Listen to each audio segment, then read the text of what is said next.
The reinvention of leaf drink water. In my father's day, if you had a job, you tried to keep it for life. Job security was important if you wanted to purchase a home and car. You started saving as soon as you could, to build up your collateral.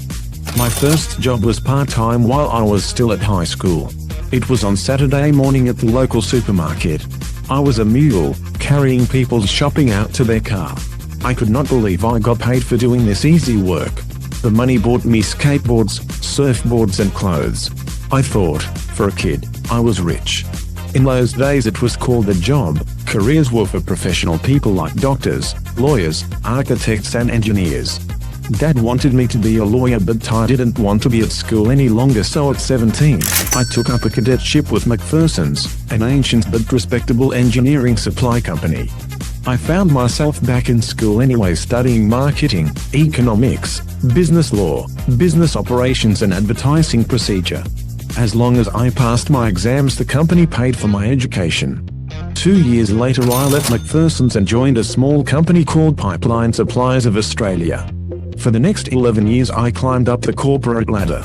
These were good years for me. I had a company car, fuel paid for, expense accounts, plenty of money, good health. I owned a cute little villa, a speedboat. I took holidays in the snow and got married. But I wasn't happy. The thought of doing this for the rest of my life did not excite me at all. One Friday night in Mount Gambier, instead of returning to Adelaide, I went snow skiing. On my return my boss and I had words and I left. This was the end of my life in the petrochemical industry. I was free to do whatever I wanted. For the next few years I made money in all sorts of ways, but one was male modeling. What a trip that was. I ended up becoming a part-time teacher at the modeling academy and nearly purchased the agency, but something didn't feel quite right about it. Later the owner was killed in a bomb explosion under his bed. I think I made the right decision here. I fancied myself as an actor and became an extra in a few Australian-made movies. I met some stars, had some wild adventures, but realized that it was not a lifestyle that I would like. During this time I joined the gentlemen of the chorus of the South Australian Opera Company. The money was good, but the hours didn't suit my restless lifestyle. I also tried radio and did a bit of voiceover work part-time, but this was not a secure income either. I partnered with a prominent female compere and together we hosted many fashion parades, large and small. Next it was a short stint with a personnel company as a sales representative. My job was to secure major corporate clients. I loved working with industry chiefs and movers and shakers, but I could not work with a female boss. She was charming to meet but not so nice once you got to know her. In fact, she fired me, and this was a big blow to my ego. It wasn't that she was female, it was that she was a callous person that was only interested in her own opinion. So I picked myself up, dusted myself off and created a small fashion agency. It soon became too difficult to run from home, so I moved to some offices in the city and employed a sales representative. All this time I had a hobby that turned into a lucrative side business. This was in the days before everyone had a mobile phone camera. A few mates and I would videotape weddings. They were good times for us all. We were out every weekend recording, meeting people, making friends and making a few $100s pocket money. I set up a small studio at home and registered it as a business. It was good while it lasted. I took on more lines, including Australian souvenirs and artwork. I expanded the business by taking on a perfume range, which meant employing 3 more representatives. The business was growing and diversifying and kept me too busy to accept male modeling work except for the odd television commercial. Besides, I felt I was getting too old and wrinkly for the type of work. I think the industry agreed that my 2.5 years of fame should come to an end. I met the ladies of another modeling agency up the hallway from my office and soon was a part-time teacher for them of social graces and etiquette for the up-and-coming models.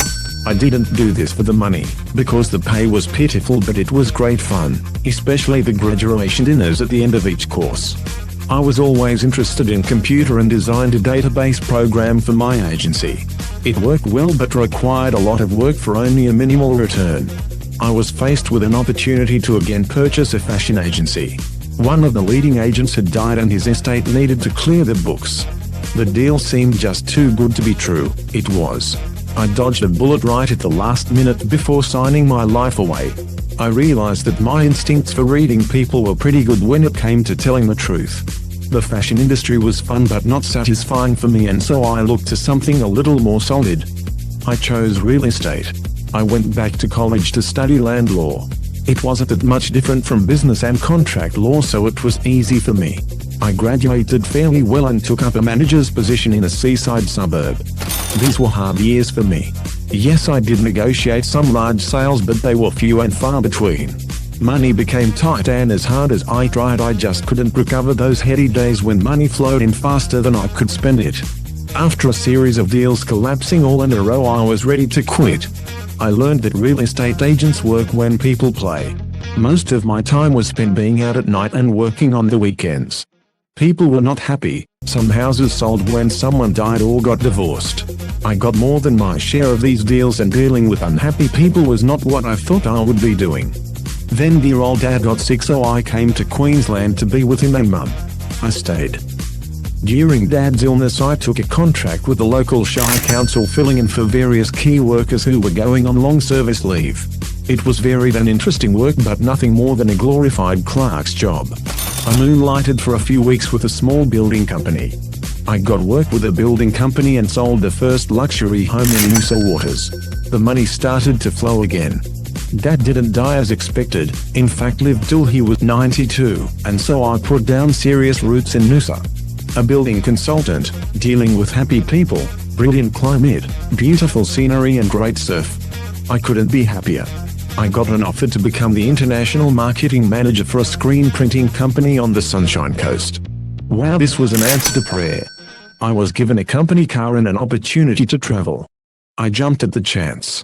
I could be creative, work with computers, and knew my way around the fashion industry. We launched a surf range and captured a niche tourism market. Eventually, a Hawaiian interest wanted to buy the company, but I stayed in Noosa. The next thing, a friend offered me a partnership in his IT company. I was to set up the IT training division. It was perfect. I loved teaching, I loved computer work, and I loved being part of a growing industry. We had training projects and offices established in 2 towns on the Queensland coast. The local TAFE college asked me to teach land law after hours. I jumped at the opportunity. I loved the huge classes and had a great time making my lectures both informative and fun. Then I ran a real estate sales program at TAFE plus a few other technical subjects. I became a consultant for a government-run small business development project.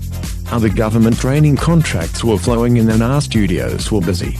My partner became the president of the Sunshine Coast Chamber of Commerce. I was asked to join his committee as a judge for business awards. This introduced me to a massive database of business clients and contacts. The massive annual awards event became an important part of the community, attracting international speakers and celebrities. Meanwhile, I had finally found my true passion, teaching. I was able to put to use my many years of business experience and acquired acumen. I no longer felt like a square peg in a round hole. I threw myself into my new vocation as a trainer and mentor. For years I lectured, learned, and made a place in the community doing something that I could feel proud of. Another registered training office asked me if I could run their health and safety course. I jumped at the opportunity and ran this part-time for 2 years. These were busy, interesting years of my life. I made many mistakes, but I made many good decisions too. Today I am semi-retired. I work a few hours a week doing the online marketing for an auto wrecking company. From high fashion to scrap metal, life can be strange. When I started working, we had the choice of almost any job we wanted, but today kids do not seem to have that luxury. I see university graduates waiting on tables and wonder what the heck has gone wrong. I'm saddened by how many people I've met who are overqualified, underpaid, and have few prospects for job security. I lived in the golden years where personality was just as important as aptitude. I wouldn't say I had a career, but I would say I had an enjoyable experience. 24 jobs. If my dad had told me when I was younger that I was going to reinvent myself numerous times, I would not have believed him, but there it is.